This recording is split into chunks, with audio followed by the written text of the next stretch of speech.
Hey everyone, it's Scott Poland here with Chestnut Park West here in Guelph. My video today, I want to talk about the capital gain tax changes that the federal government announced during their budget. Now, anything over $250,000 as a capital gain will now be taxed at 67% of the capital gain as opposed to the 50%. So what I mean by that is if you have a capital gain of 250,000, you will pay your current tax on 50% of the 250,000. But if your capital gain was 350,000, the same would apply for that first 250,000. But then that next 100,000 would be then taxed at 67% as opposed to 50%.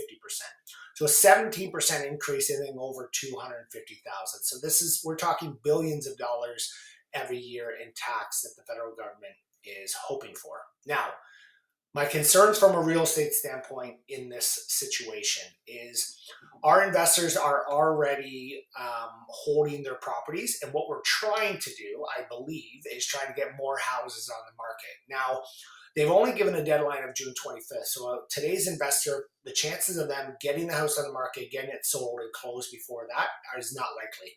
So if they were hoping to also get investors to flood the market, this is not going to change anything. There may be the odd investor that puts their house on the market, but there won't be many. What will happen is these investors will now hold the properties for even longer.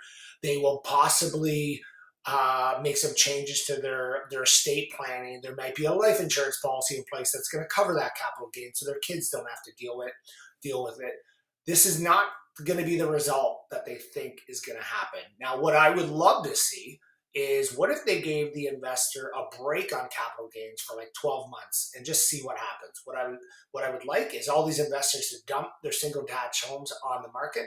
This would in turn drive our prices down a little bit because inventory is building, supply and demand.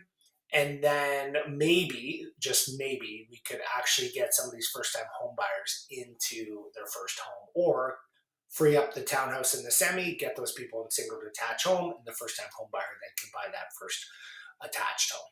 So I have a big concern about this. They're claiming that it's only going to affect 0.2% of the population. But with the brain drain and all the corporations that will not be happy with this, I would be very concerned that some of them will just pull out and move south.